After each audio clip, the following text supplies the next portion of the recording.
Gibran.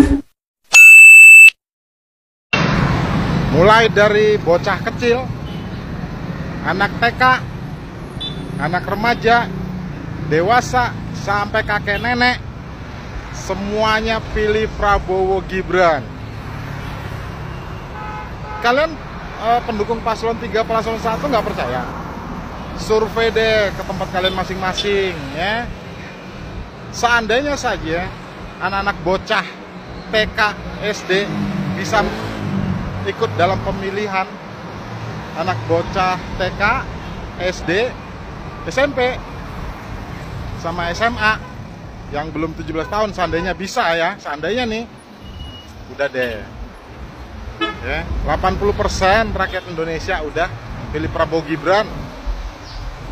Sebenarnya sih menurut saya nggak usah muluk-muluk, 50+1 aja ya.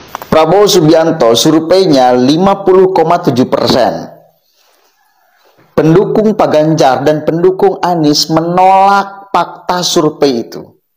Katanya, saya nggak percaya survei. Itu survei abal-abal. Itu survei bayaran dan lain sebagainya. Tidak percaya survei, tapi panik. Kasih paham saya dong. Kalau tidak percaya survei, jangan panik. Jangan ada pembicaraan kolaborasi, koalisi antara 01 dengan 03. Kenapa panik? Artinya kalian percaya. Ya, terima ajalah faktanya ya. Terima ajalah faktanya. Salam hormat dari saya. Ini cuma pesan buat pendukung 01 sama pendukung 03. Percuma kalian nanti tanggal 14 kalian coblos nomor 1 atau coblos nomor 3, yang menang nomor 2. Jadi mending kalian gak usah buang-buang suara, coblos nomor 2 aja, udah tahu menang. Ngapain kalian tusuk 1, tusuk 3, 2 aja coy, biar suara gak dibuang-buang, kepake. Kalau kalian itu nomor 1 tetap nomor 2 menang, kalian tusuk nomor 3 nomor 2 menang. Masalahnya 80% masyarakat Indonesia tusuk nomor 2 coy. Capek kalian. Kalian boleh teriak-teriak di medsos sampai ada itu politisi PDI Perjuangan, siapa itu, Butet kemarin ngatain Jokowi dengan kata asu kan. Kacau nomor 2, nomor 1 kacau, pendukung nomor 1, nomor 3 juga yang PDI Perjuangan itu tambah kacau. Si Butet kemarin sampai ngatain presiden dengan kata asu. Terus si wakilnya siapa namanya itu, yang profesor itu, ngomong bahwa ibu yang melahirkan anak yang tidak berakhlak adalah ibu dosa. Percuma. Kalian mau menyerang pakai sisi apa ini? Kalian hanya bisa kampanye dengan cara menyerang. Percuma coy, percuma, nggak menang. Masyarakat nggak bodoh, masyarakat Indonesia tahu yang mana presiden yang baik dan mana yang buruk. Oke? Jadi jangan capek-capek untuk tusuk nomor 1 dan nomor 3. Tusuk di nomor 2 biar suara Anda kepake. Sip kan? Kaesang ajak Pak Jokowi kampanye PSI. Emang boleh? Coba kita pastikan. Kalau kami berharap pasti ya ingin ngajak Pak Presiden untuk kampanye buat PSI, tapi kan baik lagi beliau sibuk, ya kita harus memaklumi lah. Kalau Juki akan diundang ya Mas? Ya kalau kami pengen undang pasti pengen banget lah. Memang saya udah diajak bolak-balik, tapi sekali lagi saya menyampaikan ketentuan undang-undang saja, undang-undang pemilu saja udah rame. Apakah faktor Pak Jokowi bisa menaikkan elektabilitas PSI dan bisa membawa PSI lolos ke Senayan? Seharusnya sih bisa. Mengingat PSI yang mendapatkan perhatian dan perlakuan khusus dari Pak Jokowi. Mulai dari Mas Kaesang jadi ketum PSI, Mas Gibran datang ke PSI, dan kedatangan khusus Pak Jokowi ke acara PSI. Diperkuat lagi dengan 120 organisasi relawan Jokowi mendeklarasikan diri mendukung PSI menuju DPR RI. Wow! begitu istimewanya ya PSI, sampai seluruh elemen yang dimiliki Pak Jokowi diberikan untuk PSI. Atau jangan-jangan ini merupakan sebuah sinyal kalau Pak Jokowi akan bergabung dengan PSI setelah jabatannya selesai nanti. Ya kita lihat saja nanti. Dua kingmaker telah bersatu. Sepertinya ada yang mulai ketar-ketir dan tidak bisa tidur, saudara. Kenapa?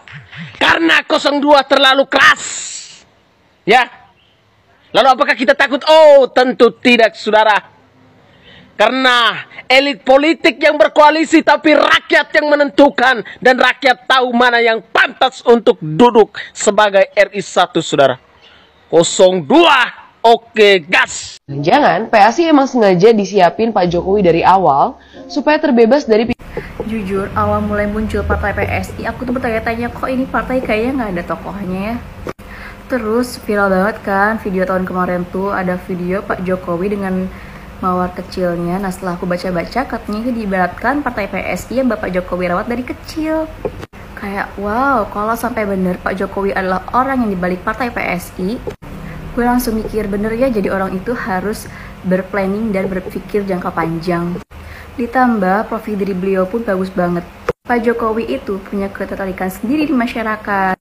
Ditambah anak bungsu beliau itu jadi ketua umum PSI kan. Makin kuat aja deh kalau partai PSI itu milik Pak Jokowi.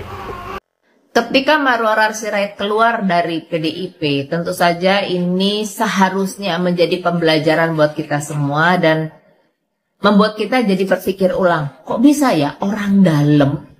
Bapaknya Marwar ini, Sabang Sirait ini salah seorang pendiri PDIP loh.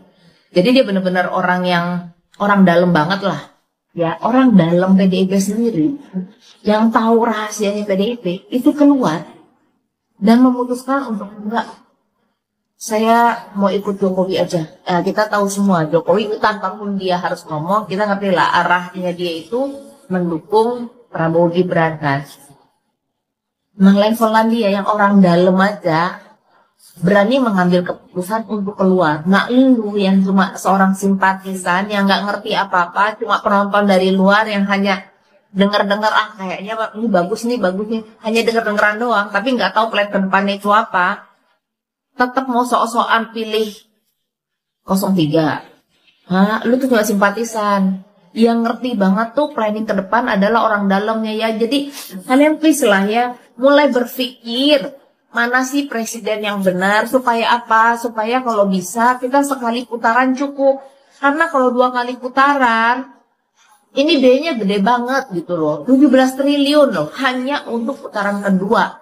Jadi usahakan Pilpres nanti sekali putaran cukup, supaya uangnya bisa digunakan untuk pembangunan dan kemakmuran bangsa Indonesia. Presiden Jokowi benar-benar pemilik asli PSI.